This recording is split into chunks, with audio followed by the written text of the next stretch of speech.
Right now, I'm about an hour outside Austin, Texas, and today, let me tell you, we are in for a real treat. About 3 years ago on this exact property, a wildfire came through the area and burnt all the brush. So any of the brush you see here was gone. Luckily, the trees remained intact, but at that point, the homeowners had a decision to make, or the property owners, I should say. Would they go ahead with their dream prefab home, which at that time was just a dream, or would they sell the property knowing the risks? Because if a fire happens once, it can definitely happen again, especially since the trees didn't burn. Lucky for us, they went ahead with their dream prefab home, and what I'm looking at behind the camera is something that I feel very confident calling a masterpiece. They built a 4-bedroom, 4-bathroom, 2,800 square foot prefab home, and because they knew the risks, they took steps to protect it if another wildfire does come through the area. So what I want to do today is talk about some of those steps they took to make sure this thing has a fighting chance if another fire comes through. And of course, I just want to show you around because this thing is awesome. It's definitely not like anything on the channel before. Lots to talk about, so let's flip this thing around and go check out this home. So the most noticeable thing they did on the exterior of the home is the metal siding, and they've also got a metal roof that you can't see in the shot. However, they didn't want a home that had a completely industrial look, so they've added wood accents above and below the windows. Now, wood does burn. However, there's a Japanese technique where you can basically pre-burn the wood, and that gives it a bit of fire resistance, so that's what they've done on this home. The home was built by Aura Prefabs out of Houston, Texas, and delivered in 6 pieces. And the way the layout's set up, basically you've got a living wing and then you've got a bedroom bathroom wing. We'll get into that in just a second. But another thing that they've done, you can notice along the edge of the home, they've got about a 4-foot span of rock. So if a fire does approach the home, it's not going to get to the base of the home. That rock separation just basically keeps the flames on the ground away from the structure. If you've been following the channel for any length of time, you may know that sometimes I talk about very affordable housing options. But I'm going to be right up front with you on this one. This is not that. What we're looking at here is a very high-end home. So we're talking base prices of $300 per square foot.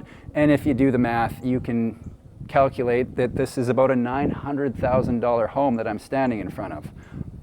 So to protect that, one of the other things they did in case of fire is they've thinned out a lot of the trees surrounding the home. There's still some, they didn't completely moonscape the property. However, if I pan behind, you'll see that the trees are quite dense and there's a lot of brush, but around the home they've thinned it out by, I don't know, this is probably 50 to 75 feet around the home. They've kind of got a bit of a perimeter to basically add another layer of protection should a fire come through here again. One of the things that I had never considered as part of the fire resistant puzzle up until the LA fires is a swimming pool. So I'm sure most people heard, but during the LA fire, apparently firefighters were hooking up to the hydrants.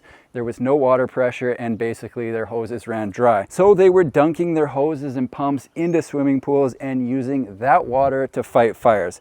With that, what we're looking at right here is a 3,500 gallon precast concrete pool from Plungy. It's built right here in Texas that could be used as a reservoir to fight a fire. Now, obviously that's not the main use. The main use is to jump in here on a warm day and basically relax, maybe float around on a tube and enjoy a margarita. However, it is there if you need it, and I've heard going forward, they're actually going to be adding fire hose hookups right onto the pool, so it's something that can be utilized by fire crews should it be needed.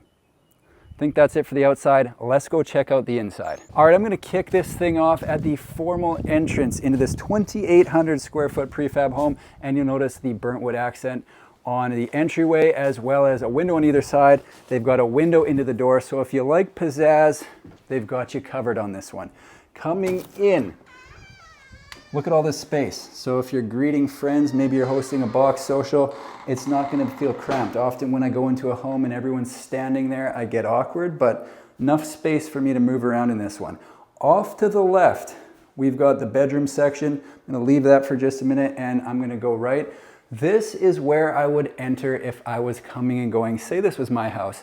I'm coming home from groceries. I'm coming home from whatever I might be doing. This is the way I'm going to enter the home because they've got a place to hang up jackets. They've got a place to put on shoes and just all sorts of storage for whatever you might have when you're arriving home. Now, if I go this way, the first thing we're going to see before we get into the kitchen is a coffee bar. And this kind of makes sense because a lot of the times when I'm leaving the home, I'm grabbing a coffee on the way out. So perfect place for it. They've got cabinets above, cabinets below. And then if I turn around, a little bit of a pantry here. I would probably put food in here, but they've got it stocked with all sorts of dishes, which is great. Now, check out this kitchen. So one of the things that I have been loving lately is the window in the backsplash. And they've done it up real nice on this one. Check that out. So you're standing at the sink, you've got a view out into the yard, and it just so happens to be a beautiful view here. So that's great. Okay, if I go up, we've got cabinets upon cabinets upon cabinets on that side. Lots of counter space for cooking. They've got the gas range over here. And maybe, what is this, a bar fridge? Mini fridge. Oh, it's storage. Stand corrected. Let me get a look in there. All right. So another feature I like in here is this island. So nice big island. They've got a microwave built in over there, pots and pans, drawers down below, and across the other side, we've got enough room for 4 bar stools.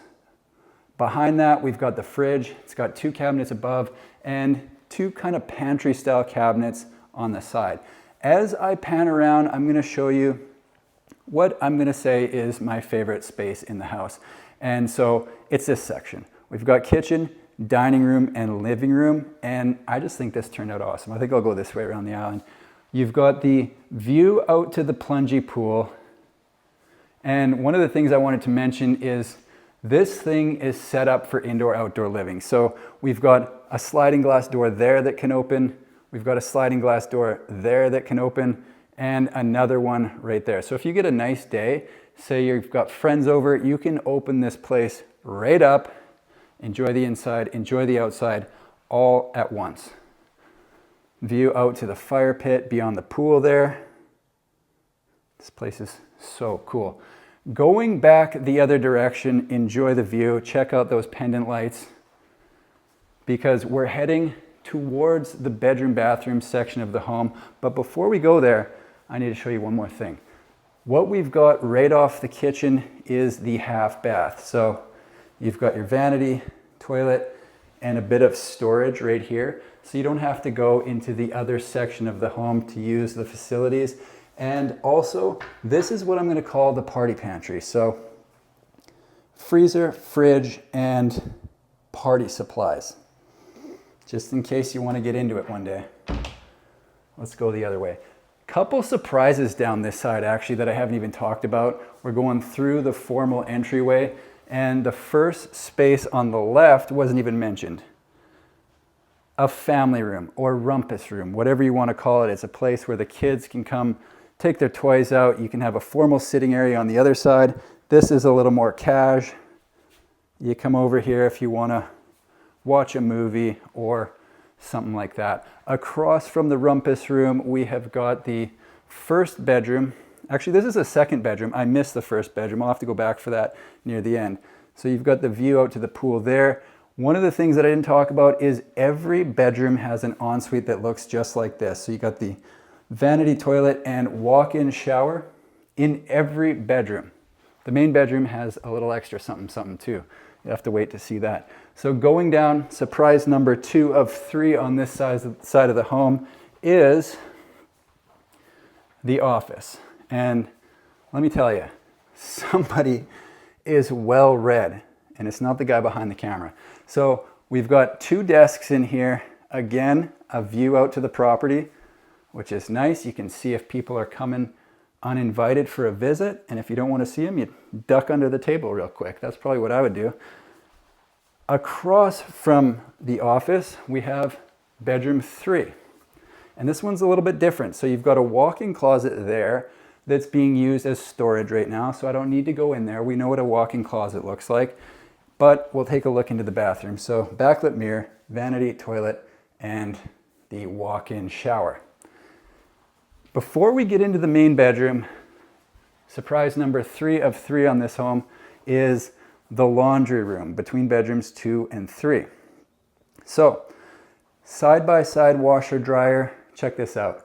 Storage on storage on storage on that side, more on the other side. Laundry sink right here, and you've got this full countertop to full laundry, which would honestly be a blessing for me because I usually just pile my socks into a ball, and that's led to some videos where I don't have matching socks and it hasn't gone unnoticed in the comments. So maybe if I had a countertop like that, I could match them up. I'm just making excuses. So the main bedroom, actually the 4th surprise, if you look up, vaulted ceiling in the main bedroom, which just makes it feel even more spacious. This is a king bed, and honestly, it's swimming in here. This is a huge bedroom. So again, you got the view out to the fire pit, you got the view of the plungy pool, and I'll just pan around to show you how huge this bedroom is. So you could probably fit a love seat, a dresser, 2 dressers in here, and it's not going to feel cramped at all. Coming around, a little bit different ensuite on this one. So we've got 2 sinks, bigger backlit mirror, shower with the window up above, and the nice big walk-in closet right there. So I did miss bedroom 1. I'll go back for that, and then we'll get another look at the living room, dining room, and kitchen because it's just too good to not get a second look at that. All right, so right off the living room section is bedroom 1. And what they've got in here, of course, views, bathroom, and something a little different. They've got this built-in right here, which has drawers on the bottom and then a place to hang stuff up above. One last look at the best part of the house, in my opinion, is the kitchen, dining room, and living room section. Whoa. People, let me know what you think of this place in the comments because, like I said, this is not an everyday occurrence on the channel.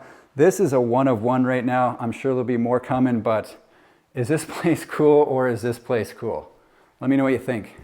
Well, that is it for me here at this 2,800 square foot prefab home built by Aura Prefabs. Hope you enjoyed the tour. Thanks for watching. We'll see you in the next one.